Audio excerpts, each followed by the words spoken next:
வாங்க இன்னைக்கு ஜூலை 2, 2025 இந்திய பங்குச் சந்தையில இன்னைக்கு என்னென்ன முக்கியமா நடந்துச்சுன்னு பார்க்கலாமா? நமக்கு கிடைச்ச தகவல்களை வச்சு கொஞ்சம் ஆழமா அலசலாம். முதல்ல ஓவரால் மார்க்கெட் எப்படி இருந்துச்சுன்னு பார்க்கலாம். கொஞ்ச நாளா நல்லா ஏறிட்டு இருந்த மாதிரி இருந்துச்சு, ஆனா இன்னைக்கு கொஞ்சம் இறங்கி இருக்கு. சென்செக்ஸ் பாத்தீங்கன்னா ஒரு 288 பாயிண்ட்ஸ் மைனஸ், அதாவது 0.34% குறைஞ்சு 83,409 முடிஞ்சது. ஆமா, அதே மாதிரி நிஃப்டி 50யும் ஒரு 88 பாயிண்ட்ஸ் கீழே போயிடுச்சு.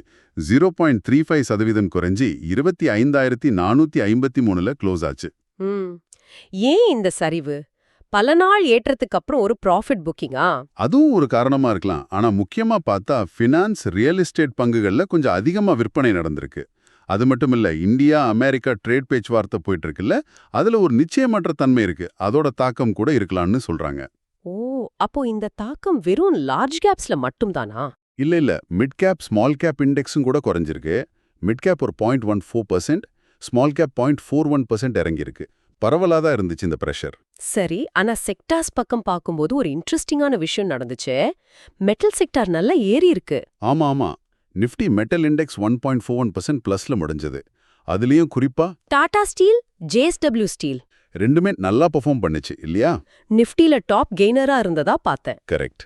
ஆனா இதுக்கு அப்படியே ஆப்போசிட்டா ரியாலிட்டி செக்டர் ரொம்ப அடி வாங்குச்சு. ஆமா, எவ்வளவு இறங்குச்சு? நிஃப்டி ரியாலிட்டி இண்டெக்ஸ் 1.44% சரிஞ்சது. அன்னைக்கு அதுதான் மோசமா பெர்ஃபார்ம் பண்ண செக்டார். இது என்ன காட்டுது? இன்வெஸ்டர்ஸ் கொஞ்சம் உஷாரா இருக்காங்களா? அப்படி சொல்லலாம். பொதுவா மார்க்கெட் கொஞ்சம் எச்சரிக்கையா இருக்கும்போது சில குறிப்பிட்ட துறைகள் மேல மட்டும் கவனம் போகுது. ஒருவேளை குளோபல் காரணிகள் மெட்டலுக்கு சப்போர்ட்டிவா இருக்கோ, அதே சமயம் உள்நாட்டு காரணிகள் ரியல் எஸ்டேட்டை பாதிக்குதோன்னு தோணுது. சரி, இப்போ குறிப்பிட்ட பங்குகளை பத்தி பார்க்கலாம். டாடா மோட்டார்ஸ் இன்னைக்கு அவங்க பங்கு இறங்குச்சே, என்ன விஷயம்? ஆமா, டாடா மோட்டார்ஸ் பங்கு இறங்குனதுக்கு காரணம் அவங்களோட ஜூன் மாச சேல்ஸ் டேட்டா தான் கொஞ்சம் வீக்கா வந்திருக்கு.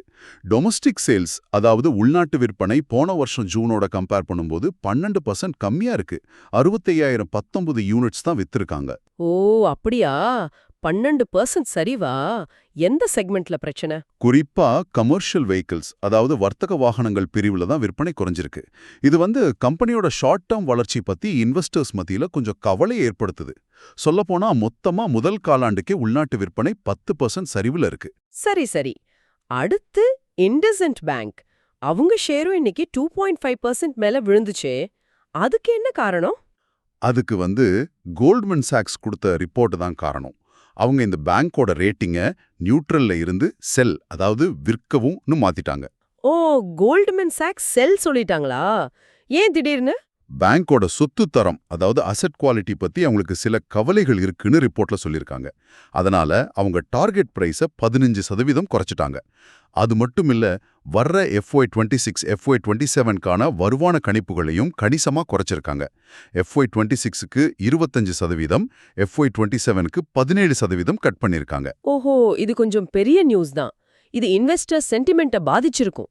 நிச்சயமா. ஆனா எல்லா நியூஸும் நெகட்டிவா இல்லையே. சந்தை டல்லா இருந்தாலும் RITS லிமிடெட் பங்கு நல்லா ஏறி இருக்க, கிட்டத்தட்ட 6% உயர்வு. Positive news. ரைட்ஸ் நிறுவனம் ஆப்பிரிக்கால இருக்கிற ஒரு ரயில்வே கம்பெனி கிட்ட இருந்து ஒரு புது எக்ஸ்போர்ட் ஆர்டர் வாங்கியிருக்காங்க. $3.6 மில்லியன் மதிப்புள்ள ஆர்டர். $3.6 மில்லியன்? இது எவ்வளவு முக்கியமான ஆர்டர் அவங்களுக்கு? இது 2 ரீஃபர்பிஷ்ட் ஆல்கோ இன்ஜின்களை சப்ளை பண்றதுக்கான ஆர்டர். இது ரைட்ஸோட சர்வதேச மார்க்கெட்ல இருக்கிற வாய்ப்புகளையும் குளோபல் கான்ட்ராக்ட்ஸ் ஜெயிக்கிற திறனையும் காட்டுது. இது இன்வெஸ்டர்ஸ்க்கு ஒரு நல்ல நம்பிக்கை கொடுக்குது. ஆக இன்னைக்கு மார்க்கெட் சுருக்கமா பார்த்தா ஒரு மாதிரி ஏற்ற இறக்கத்தோட கலவையா இருந்திருக்கு. மெட்டல் நல்லா இருந்தாலும் ஃபைனான்ஸ், ரியாலிட்டி சரிஞ்சதால ஓவரால் மார்க்கெட் இறங்கியிருக்கு. ஆமா, டாடா மோட்டார்ஸ், இண்டஸ்இண்ட் பேங்க் மாதிரி சில பங்குகள் சரிஞ்சிருக்கு. ஆனா ரைட்ஸ் மாதிரி நிறுவனங்கள் புது ஆர்டர் காரணமா ஏறி இருக்கு. அப்போ முதலீட்டாளர்கள் கவனிக்க வேண்டியது என்ன? இந்த மாதிரி ஒரு சூழல்ல நீங்க குறிப்பிட்ட துறைகளோட செயல்பாடு எப்படி இருக்கு, தனிப்பட்ட நிறுவனங்களோட ஃபண்டமெண்டல்ஸ் எப்படி இருக்கு, அப்புறம் இந்தியா அமெரிக்கா பேச்சுவார்த்தை மாதிரி பெரிய விஷயங்கள் எப்படி போகுதுன்னு தொடர்ந்து கவனிக்கிறது ரொம்ப முக்கியம். இது உங்க முதலீட்டு முடிவுகளுக்கு கண்டிப்பா உதவும். இந்திய பங்குச்சந்தை அப்டேட்டுகளுக்காக சப்ஸ்கிரைப் பண்ணி பெல் ஐகானையும் கிளிக் பண்ணுங்க.